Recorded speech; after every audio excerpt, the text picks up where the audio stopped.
Hey, what's up guys? Welcome back to the channel. In today's video, we're going to be talking about the new submachine gun, the SCZ-3. I'm sure you've been dying to this quite a bit, and I actually already have all the attachments for it, so I figured I'd get this video out quick for people wondering about the SCZ-3 and whether or not it's actually good, whether or not it's overpowered, what attachments to use, and all that sort of thing. So without further ado, if you enjoy the content, be sure to hit the like button, subscribe to the channel. Thank you to everyone that does that. You might watch my content regularly and think you're subscribed, but you actually aren't. So just check that. Only takes one click. And of course, I stream every single day at twitch.tv/enders. First link in the description. The SCZ-3 is incredibly versatile. That's what I've noticed in my time using it. And I've determined that this is probably one of the most versatile guns in the game right now. No, like, surprise, right? DICE always does this with Battle Pass weapons. When they're new, they're like, oh my god, they're so insane, and then they nerf them. I think at this point, it's pretty blatant that developers make guns overpowered in Battle Passes, and then they nerf them later. But that same thing remains here. In my experience using the SCZ-3, I found that this gun is really accurate, to be honest. I don't think it really needs the tactical compensator, at least right now.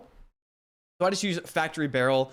If you find that you want it to be even more accurate, you can run it with the LWG grip that I am running here. It does already have sufficient hip fire, so that's why I don't select the laser sight or the STNR laser sight over the LWG grip. You don't need the recoil reduction from the STNR laser sight because this gun almost has no detectable recoil, especially if you're using standard issue. Maybe if you're using high power drum, you could use a little bit of recoil negation, but at that point, I would just use something like the Arcom tactical muzzle brake, or maybe the champion muzzle brake. It determines what type of recoil you don't like. Do you want to get rid of horizontal? Do you want to get rid of vertical?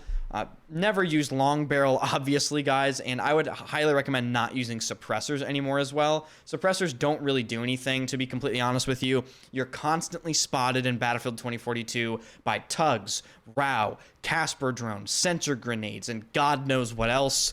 So just don't use suppressors anymore. It's kind of depressing.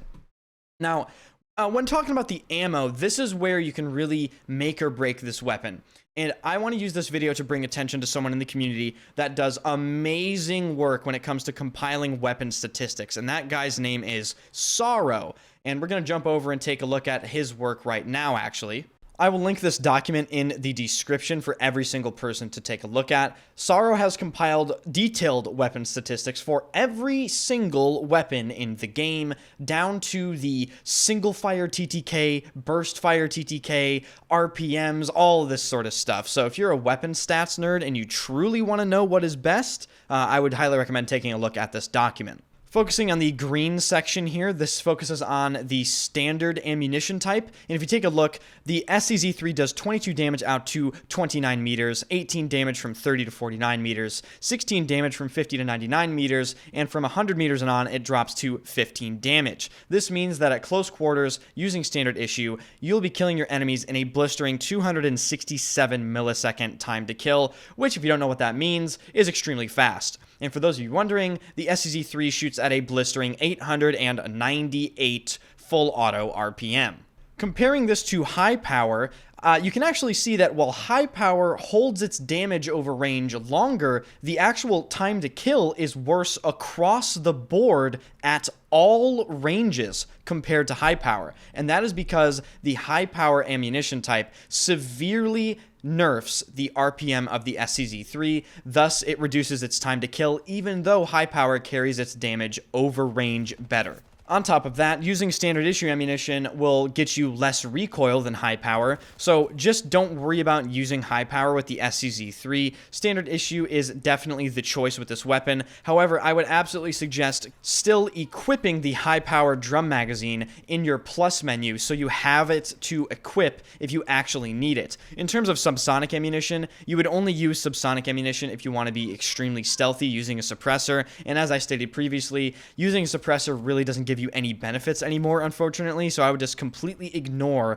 subsonic ammunition for this weapon. So to recap, your setup for this weapon should be either one of the champion or Arcom muzzle brakes or the factory barrel. You should use LWG grip or laser sight. And for your ammunition, you should be using standard issue and then switch to high power if you're completely out of your standard issue ammunition. Comparing the SCZ3 to the other king of the SMG category, unfortunately, I can't really call the SCZ3 overpowered actually, because the Bison still absolutely destroys it in every single category, including time to kill. So the Bison, even though it shoots much slower, the Bison does 28 damage between 0 and 29 meters, and has a lower TTK than the SCZ3 within that damage range, as well as farther damage ranges. So while the SCZ3 is definitely an extremely versatile weapon, it is not, I would say, overpowered. I would say it's a top contender, probably at least tied with the Bison right now. And the reason why it's a top contender alongside the Bison is because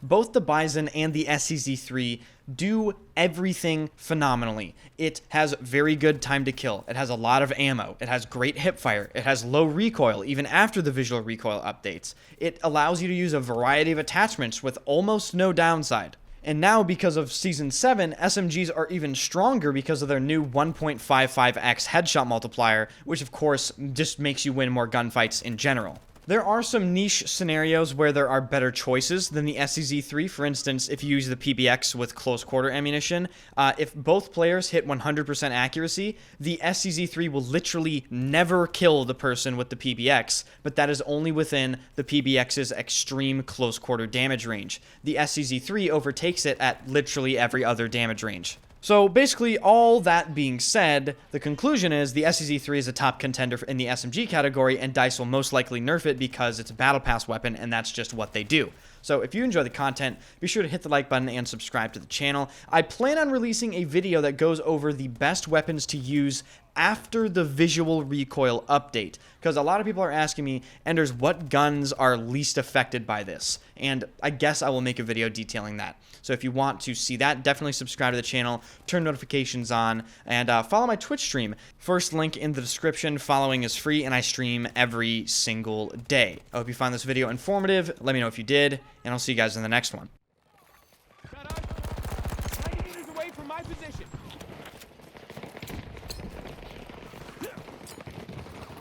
Threat mark.